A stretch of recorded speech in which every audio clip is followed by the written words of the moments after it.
During the recent World Interfaith Harmony Week in Abuja, significant efforts were made in Nigeria to promote unity and understanding among different religious communities. An international non-governmental organization searched for common ground in collaboration with National Mosque Abuja and the Christian Association of Nigeria urged both Christians and Muslims to view each other as fellow humans, emphasizing shared humanity over religious differences. They highlighted that discrimination based on religion fuels fear, suspicion, and violence, leading to loss of lives and properties. They called on the federal government to ensure fairness and accountability in handling religious disputes to reduce tensions and prevent future conflict. Additionally, they encouraged Nigerian youth to focus on national development, entrepreneurship, and self-improvement rather than division, noting that investing in skills,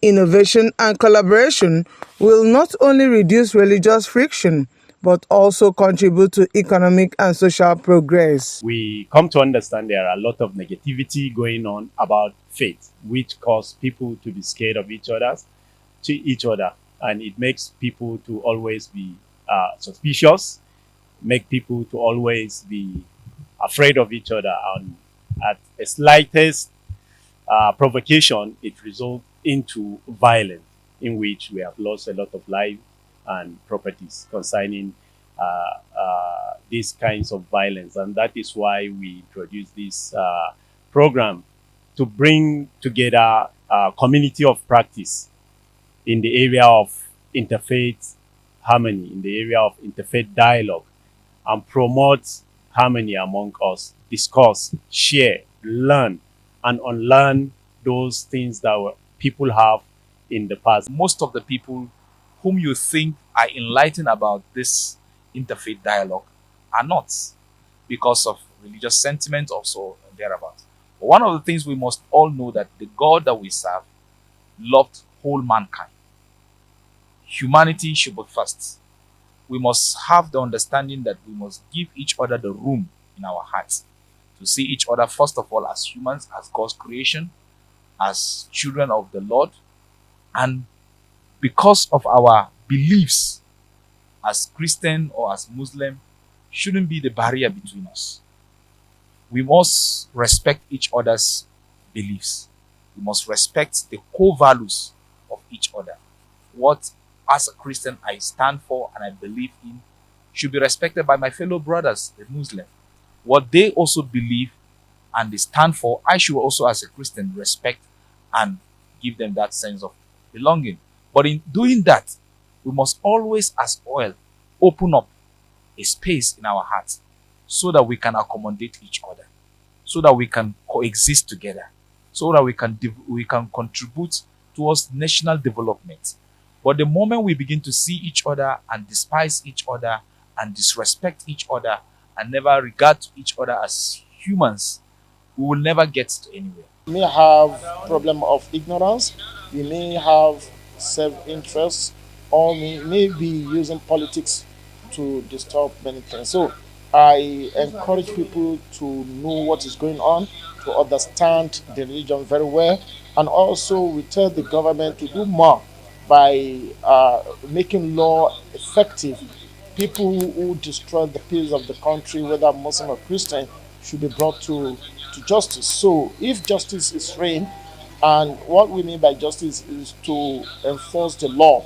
If law is enforced, people will sit tight, will not cause problem in the country. And we also encourage our brothers and sisters who are receiving end to also do their own part by to have perseverance, so, and also to speak to the others about the beauty of their religion, not to take law into their hand, so that people will understand them in a positive way, not in a negative way. That means violence will not be the end result of their action, but to follow the due process, follow the law, before even go to the court or go to the to that length, they should appeal to themselves. We are all human beings. Once we talk to each other, we will understand each other. But we have to be patient. Patience means that you don't want the results in a year or 2 years, even in a century. So when we want to change the mindset of people, it takes longer than you expect. So you must make sure that you have patience. My call to the entire Nigerians, both Muslim and Christians, to live together in peace, to understand each other, to help each other, to assist each other, and to coexist in peace. That is the only way we can have an enabling environment that progress and development will continue to reign. The youth of this country, they should use their power and energy towards the building of this country. I call on every youth of this country to become an entrepreneur for himself. If your intention is to make yourself an entrepreneur, definitely you can do so. You can do so, yes. Those you are seeing on the top today, they work hard to reach where they are. So you too, as a youth, please do all what you can lawfully. I said lawfully, to reach that greater height. The sky is going to be your limit.